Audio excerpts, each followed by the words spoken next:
హల్లెలూయా. యేసే మనకు ఆశ్రమం అనే టీవీ కార్యక్రమాన్ని వీక్షిస్తున్న మీ అందరికీ నజరేయుడైన యేసుక్రీస్తు నామమున శుభములు. ఎలా ఉన్నారండి? దేవుడు తన రెక్కల చాటున మనల్ని భద్రపరిచి మరొక వారాన్ని మనకు అనుగ్రహించిన దేవాది దేవునికి సమస్తమైన మహిమ ఘనత ప్రభావాలు కలుగును గాక. ఈ యొక్క వారం కూడా ఆ గొప్ప దేవాది దేవుడు మనతో మాట్లాడాలని ఆశపడుతూ ఉన్నారండి. ముందుగా మన హృదయాన్ని సిద్ధపరచుకుందాం, ప్రార్థన చేసుకుందాం. సర్వోన్నతుడా, సర్వాధికారి, సర్వశక్తిమంతుడా తండ్రి, నీకు కోట్లాది కృతజ్ఞతలు. ఆశ్చర్యకరుడా, అద్భుతకరుడా, నీ కృపా రెక్కల క్రింద భద్రపరిచి బలపరచండి దేవా. నీ కార్యం జరిగించుకోనండి దేవా.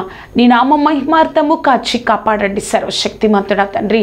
ఎవరైతే నీ బిడ్డలైన వారి కార్యక్రమాన్ని చూస్తూ ఉన్నారో దేవా ప్రభా, నాతో మాతో అందరితో నువ్వే మాట్లాడి మమ్మల్ని బలపరచండి.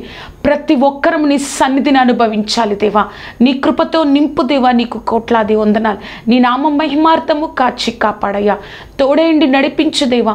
నీ కృపా రెక్కల క్రింద భద్రపరచు దేవా.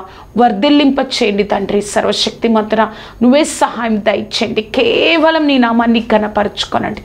నజరేయుడైన యేసుక్రీస్తు నామమున అడిగి వేడుకొంచున్నాము తండ్రి. Amen, amen, amen.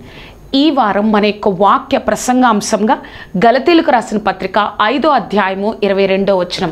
గలతీలకు రాసిన పత్రిక 5వ అధ్యాయము 22వ వచనం. అయితే ఆత్మ ఫలమేమనగా ప్రేమ, సంతోషం, సమాధానం, దీర్ఘశాంతం, దయాళత్వం, మంచితనం, విశ్వాసం, సాత్వికం, ఆశా నిగ్రహం. ఇట్టి వాటికి విరోధమైన నియమమేదియూ లేదు. యేసుక్రీస్తు సంబంధులు శరీరమును దాని ఇచ్చలతోనూ దురాశలతోనూ సిలువ వేసి ఉన్నారు. ఈ వారం మన యొక్క వాక్య ప్రసంగ అంశం క్రైస్తవులు ప్రతి విషయంలో నిగ్రహము కలిగి ఉండాలి, సెల్ఫ్ కంట్రోల్ కలిగి ఉండాలి. క్రైస్తవులు ప్రతి విషయంలో నిగ్రహం, సెల్ఫ్ కంట్రోల్, ఆశా నిగ్రహం కలిగి ఉండాలి. మనము ఈ లోకంలో ఒక వ్యక్తి ఎగ్జామ్స్కి సిద్ధపడుతున్నారు అనుకోండి, ఏం చేస్తూ ఉంటాడు? ఫోన్ చూస్తూ ఉంటే ఇంకా ఆ యొక్క ఎగ్జామ్కి, ఆ పరీక్షకి సిద్ధపడడం అవుతుందా? కాదు కదా. కొన్ని సాధించాలి అంటే, ఆ యొక్క పరీక్ష మంచిగా చాలా బాగా రాయాలి అంటే తన కొంత సమయము కుటుంబంలో ఉన్న వారితో మాట్లాడకుండా, తన ఇష్టానుసారంగా జీవించకుండా కొన్ని రోజులు తనకు తానుగా సిద్ధపడుతూ ఉండాలి కదా. అలాగే క్రైస్తవ జీవితంలో మనము ఈ లోకస్థలం కాదు, ఈ లోకం మనది కాదు. పరలోకానికి వెళ్ళడానికి మనం ఈ లోకంలో సిద్ధపడతా ఉన్నాం. అవును కదా అండి. మనం ఈ లోకంలో పరలోకానికి వెళ్ళడం కోసం సిద్ధపడతా ఉన్నాం. ఆ సిద్ధపాటులో మనం అనేకమైన విషయాలలో సెల్ఫ్ కంట్రోల్, ఆశా నిగ్రహాన్ని కలిగి మనం ఉండాలి. లేకపోతే ఆ యొక్క దేవుడు ఇచ్చే ఆ నిత్య జీవాన్ని, ఆ ఎటర్నల్ లైఫ్ని, నిత్య జీవితాన్ని మనం పొందుకోలేము అని గొప్ప దేవుడు మనతో మాట్లాడుతూ ఉన్నారు. మనము అనుకుంటాం, ఏంటి నిగ్రహం కలిగి ఉండాలా, అది చేయకూడదు, ఇది చేయకూడదు, క్రైస్తవులు అంటేనే అది చేయకూడదు, ఇది చేయకూడదు అనుకుంటాం. నీకు ఈ యొక్క పరీక్ష రాస్తే, ఈ యొక్క ఎగ్జామ్ రాస్తే నువ్వు ఈ విధంగా ఉంటే ఒక గొప్ప ఆశీర్వాదాన్ని పొందుకుంటావు అని చెప్తే, నాకు ఆ ఆశీర్వాదం వస్తే నేను ఎంతో సంతోషంగా ఉంటాను. కాబట్టి నేను వీటన్నిటినీ, ఈ యొక్క ఆశలకు, కోరికలకు, ఆ యొక్క తలంపులకు దూరంగా ఉంటే నేను ఆశీర్వాదాన్ని తప్పకుండా పొందుకోవడానికి సిద్ధపడతాను. కాబట్టి నేను జాగ్రత్తగా కొంత సమయం ఉంటాం కదా, అలాగే ఈ లోకంలో క్రైస్తవుడిగా ఉంటాము, కానీ అంతకంటే నిత్య జీవంలో దేవుడితో ఉండడం ముఖ్యము. కాబట్టి ఈ లోకంలో మనం అనేక విషయాలలో ఆశ నిగ్రహాన్ని మనము కలిగి ఉండాలి, కంట్రోల్ని మనం కలిగి ఉండాలి. అసలు మన యొక్క జీవితాల్లో ఏ విషయాలలో నిగ్రహాన్ని కలిగి ఉండాలి, ఆ యొక్క సెల్ఫ్ కంట్రోల్ని కలిగి ఉండాలో మనం 3 విషయాల్లో ఈరోజు మనం నేర్చుకుందామండి. మన యొక్క వాక్య ప్రసంగ అంశం క్రైస్తవులు ప్రతి విషయాల్లో నిగ్రహాన్ని, సెల్ఫ్ కంట్రోల్ని కలిగి ఉండాలి. మొట్టమొదటిగా మనం చూసినట్లయితే ఆహార విషయంలో క్రైస్తవుల నియంత్రణ కలిగి ఉండాలా? బైబిల్ ఏం చెప్తుంది? ఆహార విషయంలో క్రైస్తవులు నియంత్రణ కలిగి ఉండాలా? బైబిల్ ఏం చెప్తుంది కదా. మనము యూట్యూబ్ కానీ ఇన్స్టాగ్రామ్ కానీ ఓపెన్ చేస్తే ఎక్కువగా వచ్చే వీడియోస్ ఏంటండి, షార్ట్స్ కానీ రీల్స్ కానీ మనం చూస్తే అందరూ కూడా ఆహారం గురించి ఎక్కువగా మాట్లాడుతూ, అక్కడికి వెళ్ళాను, ఇది తిన్నాను, ఇలా ఉంది, అలా ఉంది, అలా ఉంది, ఇలా ఉంది, అలా మాట్లాడుతూ ఉన్నారు కదా. ఈ లోకంలో అలా జరుగుతూ ఉంది కదా. అనేక మంది వాటిని చూసి అక్కడికి వెళ్ళాలి, ఆ ఆహారాన్ని నేను తీసుకోవాలి, నేను రుచి చూడాలి అన్న తలంపులతోనే వాళ్ళు రోజంతా గడుపుతూ ఉన్నారు కదా. అసలు క్రైస్తవులుగా మన జీవితంలో మనము ఆ యొక్క ఆహార విషయంలో ఎటువంటి నియంత్రణ కలిగి ఉండాలి? అసలు బైబిల్ ఏం చెప్తుందో మనం ఒక వాక్యాన్ని చూద్దామండి. సామెతలు 23వ అధ్యాయము 21వ వచనం.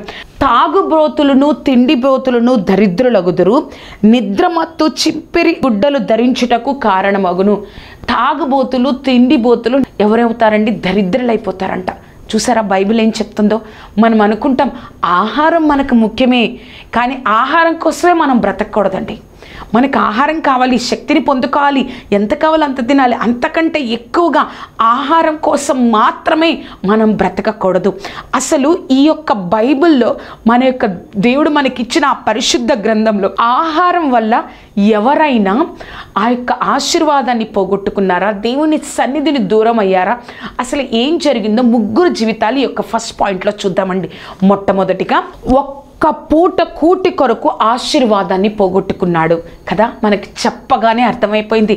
ఒక్క పూట కూటి కొరకు ఏసావు యాకోబు ఇద్దరు కవల పిల్లలు అన్నదమ్ములుగా ఉన్నారు. ఏసావు పెద్ద, యాకోబు చిన్న. ఏసావు పెద్దవాడైనప్పుడు వేటాడుట్లో ప్రావీణ్యత కలిగి ఉన్నాడు. ఆ యొక్క యాకోబు సున్నితత్వం కలిగి ఇంటిలోనే ఉన్నారు.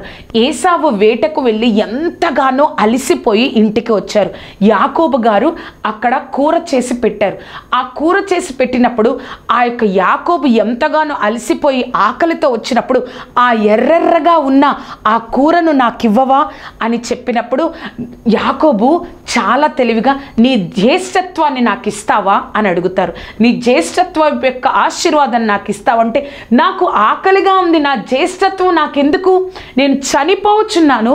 అక్కడ ఆదికాండము 25వ అధ్యాయము 27 నుంచి 34 వచనాలు చూస్తే, నేను చనిపోవచ్చున్నాను, జ్యేష్ఠత్వం నాకెందుకు, విలువ లేకుండా చూశాడు తన యొక్క ఆశీర్వాదాన్ని అని చెప్పి ఆ యొక్క ఆశీర్వాదాన్ని ఇచ్చేసిన తర్వాత ఆ కూరని తినేశారు.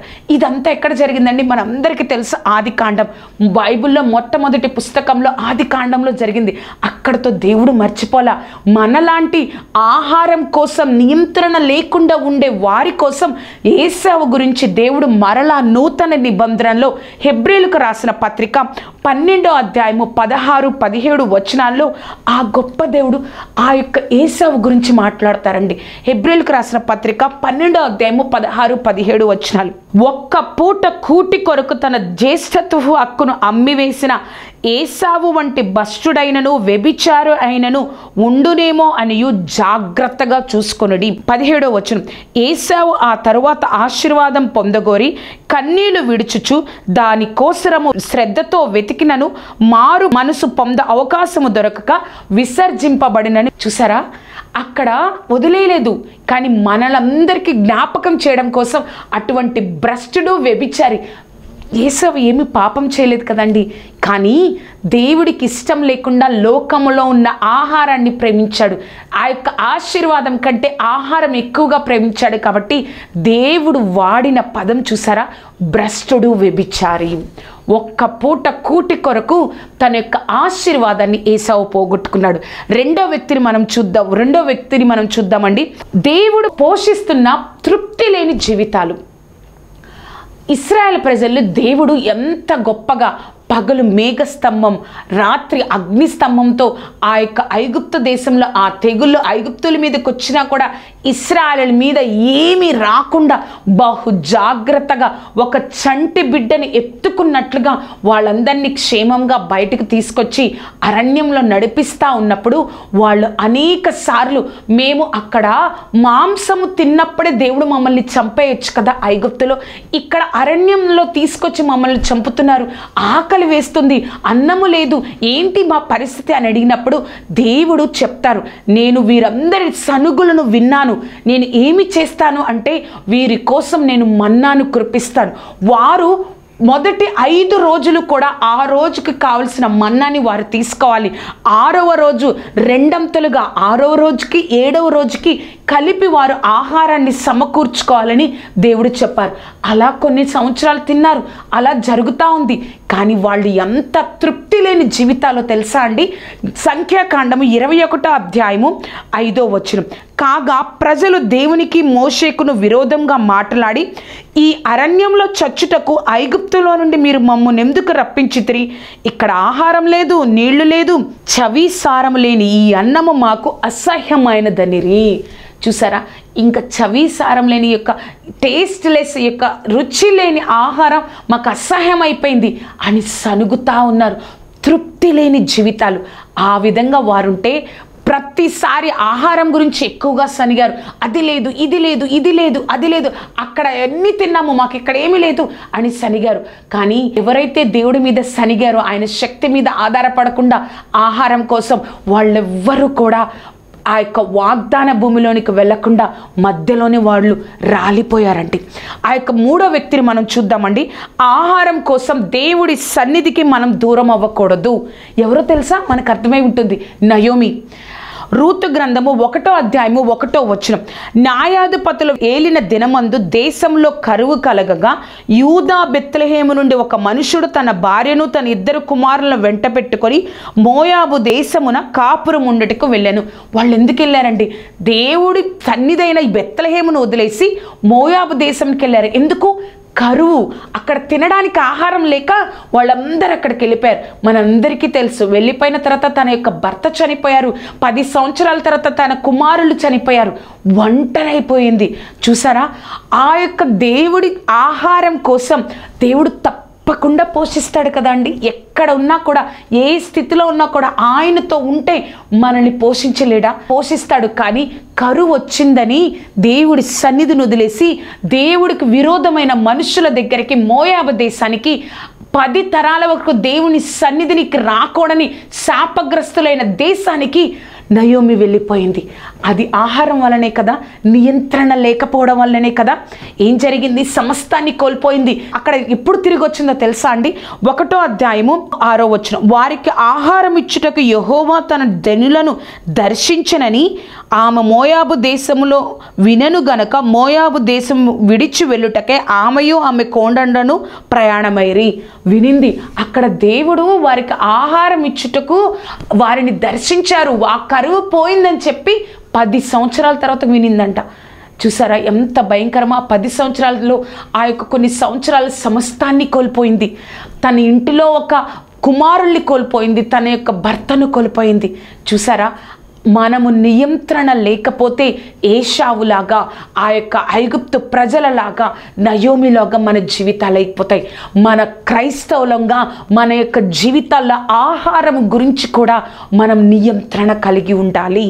ఆ యొక్క వాక్య ప్రసంగ అంశము, క్రైస్తవులు ప్రతి విషయంలో నిగ్రహము కలిగి ఉండాలి, సెల్ఫ్ కంట్రోల్ కలిగి ఉండాలి. ఆహారం గురించి చూసాం. రెండవదిగా మనం చూసినట్లయితే క్రైస్తవులు స్త్రీలతో పురుషులతో ఏ విధంగా ప్రవర్తించాలో బైబిల్ ఏం చెప్తుంది? క్రైస్తవులు స్త్రీలతో పురుషులతో ఏ విధంగా ప్రవర్తించాలో బైబిల్ చెప్తుంది. కొన్ని నెలల నుంచి మనము సోషల్ మీడియాలో వింటున్నాం, ఆ యొక్క పెళ్లి జరుగుతుంది, వివాహం జరుగుతుంది, కానీ భర్త కానీ భార్య కానీ వేరే సంబంధం కలిగి భర్తను చంపేయడమో, భార్యను చంపేయడమో, లేకపోతే పిల్లలను చంపేయడమో. ఏంటండి ఇది? ఒక క్రైస్తవుడిగా నువ్వు నేను స్త్రీల పట్ల, ఒక క్రైస్తవుడిగా నువ్వు ఒక పురుషుడి పట్ల ఏ విధంగా ఉండాలో బైబిల్ ఏం చెప్తుందో మనం తెలుసుకోవాలి. ఆ విషయంలో కూడా నియంత్రణ కలిగి ఉండాలి. లేకపోతే కుటుంబాలు విచ్చలవిడైపోతాయి. ఆ యొక్క తల్లిదండ్రులు చనిపోతే, తల్లిదండ్రులు ఒకరిని చంపి జైల్లో ఉంటే పిల్లల పరిస్థితి ఏంటి? వారి యొక్క అందరికీ ఒక ప్రశ్నగా, వారి జీవితం ఒక అంధకారంగా ఉంటుంది కదా. అదే దేవుడు చెప్తున్నారు. బైబిల్ ఏం చెప్తుందో తెలుసా? ఆ యొక్క విషయంలో కూడా నిగ్రహము కలిగి ఉండాలి, కంట్రోల్ కలిగి ఉండాలి. దేవుడి సన్నిధిలో మొరపెట్టి ఆ కుటుంబ జీవితాన్ని మనం కట్టుకోవాలి అని దేవుడు చెప్తున్నారు. ఈ యొక్క పాయింట్లో కూడా ఎవరు ఆ యొక్క స్త్రీల విషయంలో నిగ్రహము లేక వారి జీవితాన్ని అర్ధాంతరంగా ముగించుకున్నారు, ఎవరు దేవుడు హెచ్చరించినా కూడా ఆ తిరిగి పాపం నుండి తిరగకుండా వారి జీవితాన్ని నాశనం చేసుకున్నారో ఇద్దరు వ్యక్తుల గురించి నేర్చుకుందామండి. ఆ సెకండ్ పాయింట్లో చూసినట్లయితే, పురుషుల ఎడల స్త్రీల ఎడల దేవుడికి ఇష్టమైనట్లుగా ప్రవర్తించకపోతే నీ జీవితం అర్ధాంతరంగా ముగించబడుతుంది. ఇది మనకి ఈ యొక్క కాలంలో చాలా చాలా ముఖ్యమైనదండి. మనం ఒక క్రైస్తవుడిగా స్త్రీలను పురుషులను ఏ విధంగా చూస్తున్నాం? ఒక స్త్రీల ఎడల పురుషుల ఎడల దేవుడికి ఇష్టమైనట్లుగా మనం ప్రవర్తించకపోతే మన జీవితాలు అర్ధాంతరంగా ముగిపోతాయి, సగంలోనే లోకంలో ముగిసిపోతాయి. సంసోను, దేవుడు తను పుట్టక ముందే తన తల్లికి ప్రత్యక్షమై, దేవుని దూత తనకి ప్రత్యక్షమై ఒక మాట అంటుందండి. న్యాయాధిపతులు 13వ అధ్యాయము 5వ వచనం, నీవు గర్భవతివై కుమారుని కందువు, అతని తల మీద మంగలి కత్తి వేయకూడదు, ఆ బిడ్డ గర్భమున పుట్టినది మొదలుకొని దేవుడికి నాజీరు చేయబడిన వాడై ఫిలిస్తీన్ల చేతిలో నుండి ఇశ్రాయేలీలను రక్షింప మొదలు పెట్టానని ఆమెతో చెప్పాను. దేవుడు గర్భంలో ఉండగానే ఆయన యొక్క చిత్తము గొప్పగా ఉంది. ఈ యొక్క గర్భం నుంచి వచ్చిన వ్యక్తి మీ అందరినీ ఫిలిస్తీన్ల చేతుల నుంచి కాపాడతాడు అని ఆ యొక్క మనోహ యొక్క భార్యకి దేవుడు చెప్తారు.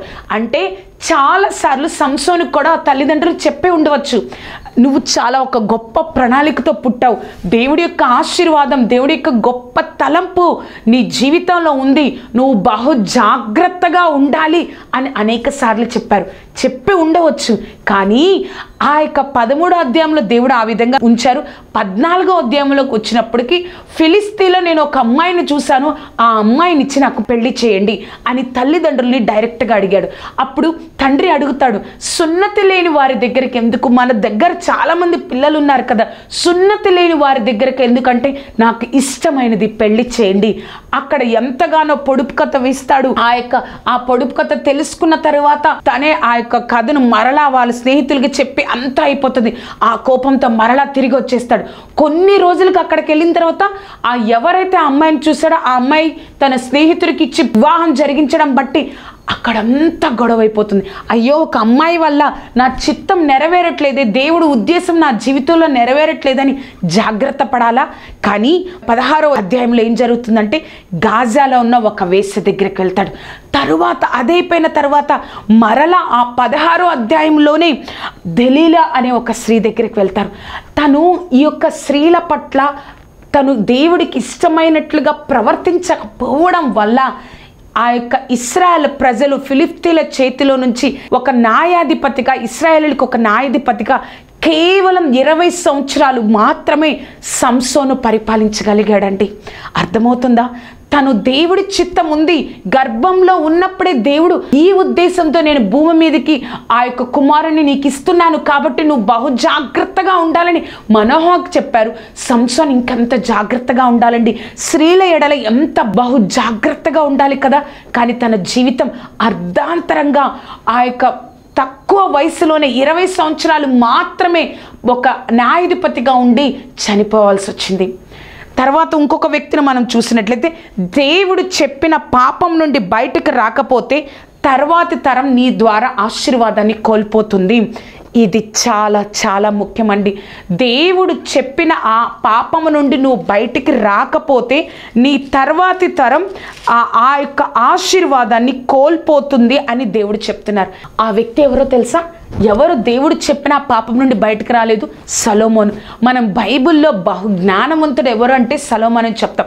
1 రాజులు 11వ అధ్యాయము 1, 2, 3 వచనాలు మనం చూస్తే, మోయాబీలు, ఎదోమీలు, అమ్మోనీలు, సిద్దోనీలు, హిత్తీలు అను జనులు మీ హృదయమును తమ దేవతల తట్టు త్రిప్పుదురు గనుక వారితో సహవాసం చేయకూడదనియు వారు మీతో సహవాసం చెయ్యనీయకూడదని యెహోవా ఇశ్రాయేలీయులకు సెలవిచ్చి ఉన్నాడు. అయితే రాజైన సొలొమోను ఫరో కుమార్తెను కాక ఆ జనములలో ఇంకా అనేక మంది పరస్త్రీలను మోహించి కాముతరత కలవాడే వారిని ఉంచుకొనుచూ వచ్చెను. అతనికి 700 మంది రాజకుమార్తెలైన భార్యలను 300 మంది ఉపపత్నులను కలిగి ఉండరి. అతని భార్యలు అతని హృదయమును త్రిప్పివేసిరి.